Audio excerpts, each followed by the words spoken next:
सबसे पहले सभी पत्रकार,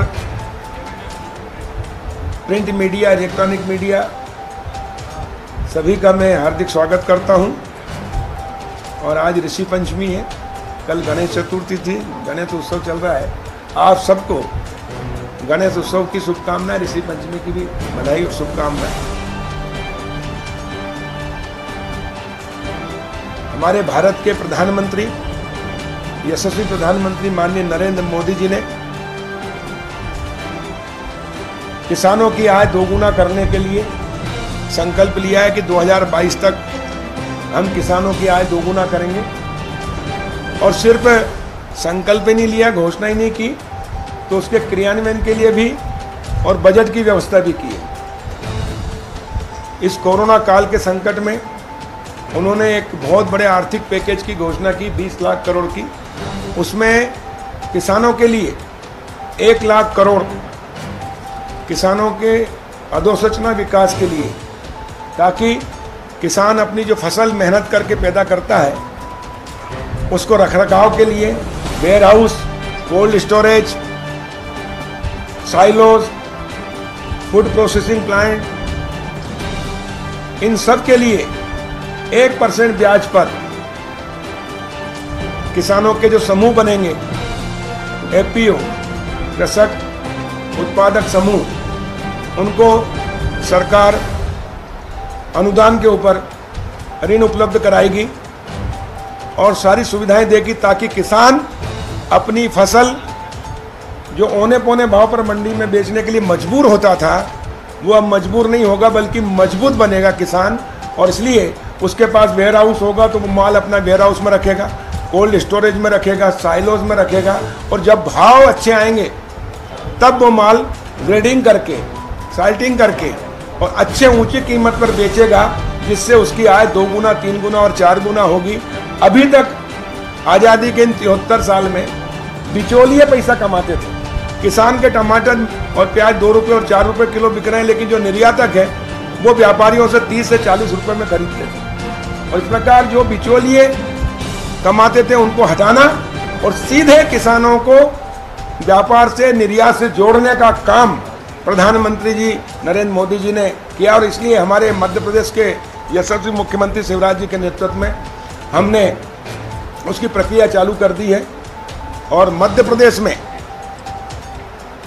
करीब 1000 एफपीओ बनाएंगे।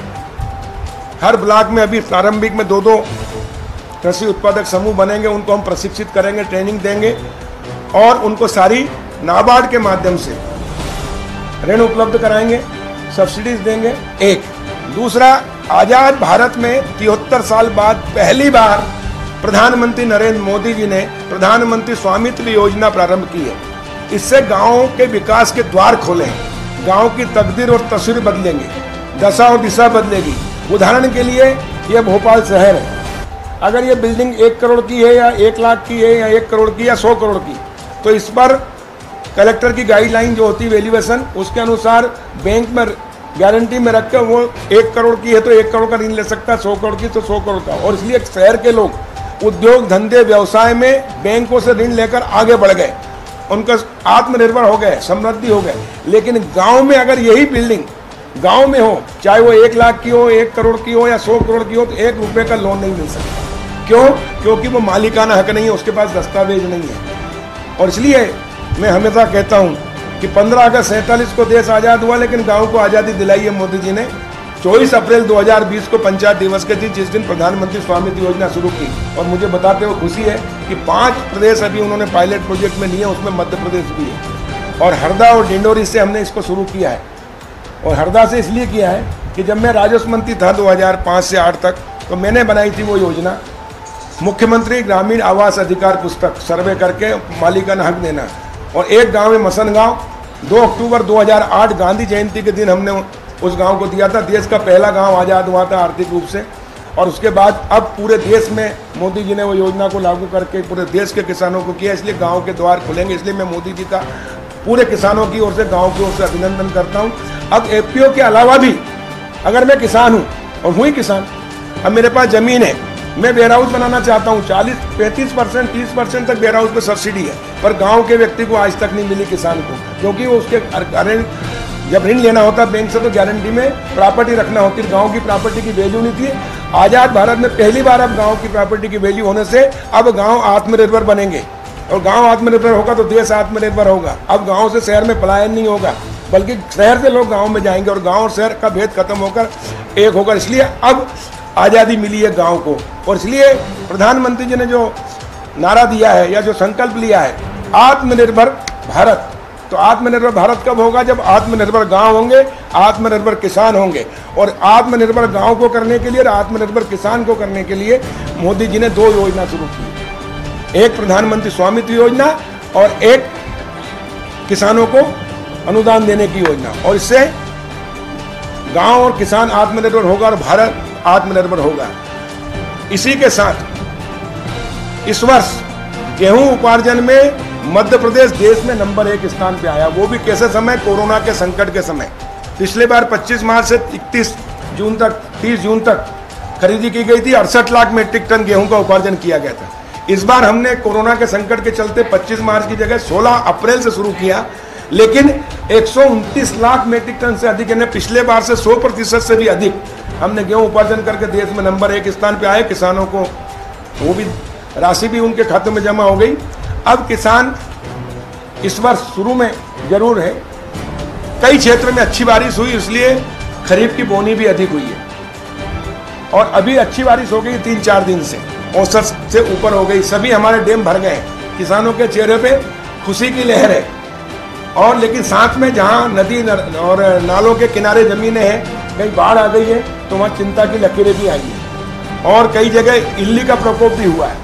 और इसलिए माननीय मुख्यमंत्री शिवराज जी के नेतृत्व में हमने एक बैठक की और उसमें निर्णय लिया कि हम किसानों को जो ये अतिवृष्टि से, बाढ़ से और प्राकृतिक आपदा इल्ली के प्रकोप से, कीट प्रकोप से जो फसलों की क्षति होगी उसकी पूर्ति भी हम करेंगे। किसान को किसी भी तरह से नुकसान जो हुआ उसकी क्षति सरकार करेगी, क्षतिपूर्ति। और इसलिए हमने RBC 6.4 में राहत देंगे। हम बीमा किसानों का करा के बीमा का हमने विस्तार भी किया है, और इसलिए मुझे बताते हुए खुशी हो रही है कि जो बीमा की तारीख पहले भी हमने बढ़ाई थी, 17 अगस्त की थी, उसको माननीय मुख्यमंत्री शिवराज जी के नेतृत्व में बैठक करके उन्होंने निर्देश दिए कि किसानों के हित में बढ़ाई जाए। और इसलिए 31 अगस्त तक अब किसान अपना बीमा करा सकेंगे।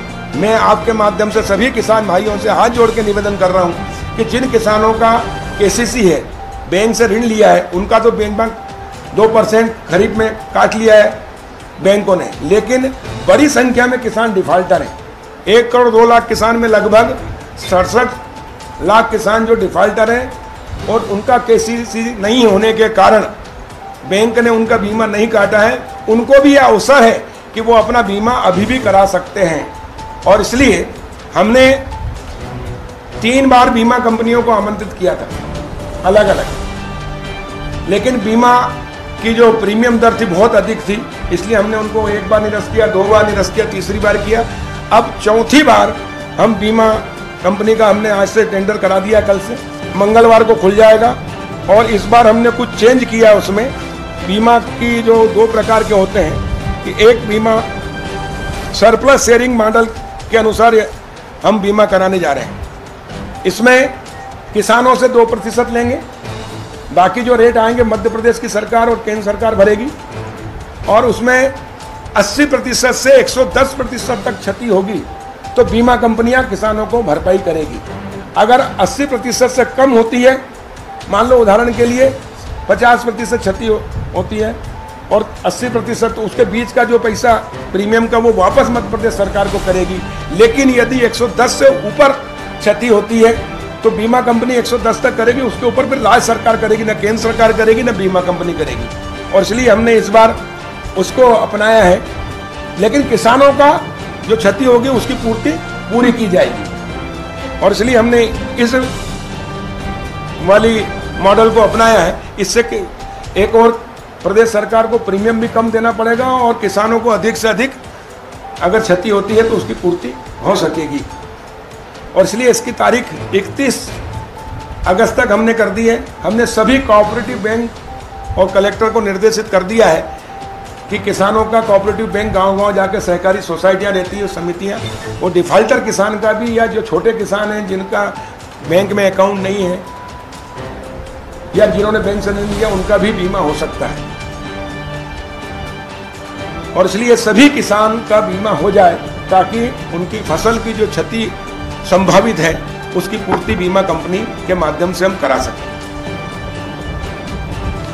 इसी के साथ हमने खाद की पर्याप्त व्यवस्था की है। पिछले साल कांग्रेसी चिल्लाते हैं कि यूरिया नहीं मिल रहा है, ये नहीं मिल रहा है। यूरिया वाकई में पिछली बार नहीं मिला था और पिछली बार ब्लैक मार्केटिंग हुई थी, डबल रेट में किसानों को मिला, क्योंकि किसान को इन्होंने पहले कहा कि हम सोसाइटियों के माध्यम से 100% देंगे और कई जिलों के अंदर कोऑपरेटिव बैंक डिफाल्टर थी। करीब 15 जिले ऐसे हैं, 12 से 15 जिले जहां कोऑपरेटिव बैंक खुद डिफाल्टर है, सोसाइटियाँ डिफाल्टर है। इसलिए उन सोसाइटियों को भी खाद नहीं मिला तो सोसाइटियाँ कहाँ से खाद देगी, एक बोरी भी उधार खाद देने की स्थिति में नहीं थी और इसलिए किसान भटकते रहे और उनको महंगे दर में उन्होंने खरीदा। और इसको देखते हुए हमने इस बार 45-55 का रेशो किया था, 45% बाजार में और 55% जो अभी तक हाईएस्ट 54% सोसाइटियों के माध्यम से बटा था, तो 55 हमने किया। लेकिन जुलाई के माह में हमने 80% सोसाइटियों को दिया, 20% ही व्यापारियों को दिया और अगस्त में हमने फिर 45% व्यापारियों को कर दिया है, 55% सोसाइटियों को, ताकि जिन किसानों के खाते हैं रेगुलर वो सोसाइटियों से ले लें और जो जिनके खाते नहीं डिफाल्टर हैं वो प्राइवेट व्यापारियों से उधार भी ले सकते हैं और नहीं तो वो वंचित रह जाते हैं और इसी के कारण हाहाकार मचता है। दूसरा, एक मानसिकता रहती है कि किसी चीज़ की अगर कोई कमी है तो व्यक्ति पहले से एडवांस रखता है, जिसको जरूरत 2 महीने बाद है वो अभी से रखता है और इसलिए लोगों ने स्टार्ट कर लिया, बड़े किसानों ने और या जो जागरूक किसान हैं उन्होंने, और इसलिए कहीं कहीं जगह दिक्कतें आई है। लेकिन हमने केंद्र सरकार से अतिरिक्त मांग की और मैं केंद्र सरकार का धन्यवाद करता हूं, उर्वरक मंत्री का, कृषि मंत्री का, कि उन्होंने हमें पूरा सहयोग दिया और 1,13,000 मीट्रिक टन यूरिया हमको अतिरिक्त आवंटित हो गया है अगस्त तक। रबी की फसल इस बार बारिश अच्छी होने से बढ़ेगी, लगभग 112 लाख में हेक्टेयर में गेहूं की बुआई होगी, खरीफ रबी में चने की होगी और इसलिए उनके लिए भी यूरिया की आवश्यकता होगी। तो हमने भारत सरकार को 24 लाख मीट्रिक टन यूरिया की मांग की है कि हमें आमंत्रित करें। उसके लिए एक वीडियो कॉन्फ्रेंसिंग के माध्यम से केंद्रीय उर्वरक राज्य मंत्री मनसुख भाई मंडाविया जी से भी मेरी चर्चा हुई है और हमने लिखित में भी भेजा है और भी कृषि मंत्री नरेंद्र सिंह तोमर जी हैं, उनसे चर्चा करके, ताकि हमारे रबी में भी किसी प्रकार की कोई दिक्कत ना आए। इसके अलावा नकली खाद, बीज, दवाइयों के जो व्यापारी हैं जो गड़बड़ करते हैं उनके खिलाफ भी हमने सख्त कार्रवाई की है और जिनके सैंपल फेल हुए उनके हमने लाइसेंस नष्ट किए हैं। इसके अधिकांश हमने लाइसेंस निलंबित भी किए हैं और FIR भी हमने करीब 25 से अधिक कराई है। और इस प्रकार हमने सभी कलेक्टर को, हमारे DDS को, हमारे जितने भी अधिकारी कर्मचारी सबको निर्देशित किया कि जहाँ भी गड़बड़ हो तत्काल कार्रवाई करें, त्वरित कार्रवाई करें, ताकि हमारे किसानों के साथ धोखाधड़ी ना हो।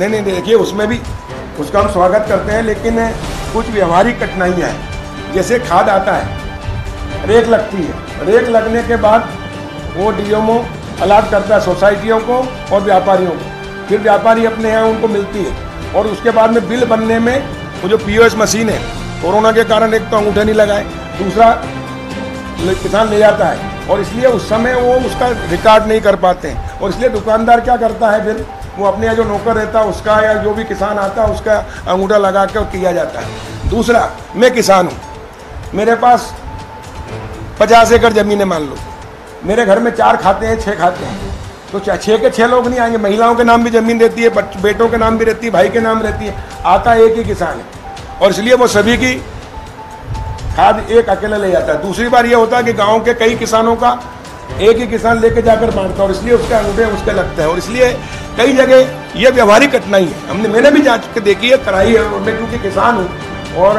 व्यवहारिक जानता हूँ, इसलिए ये सभी जगह ये होता आया है।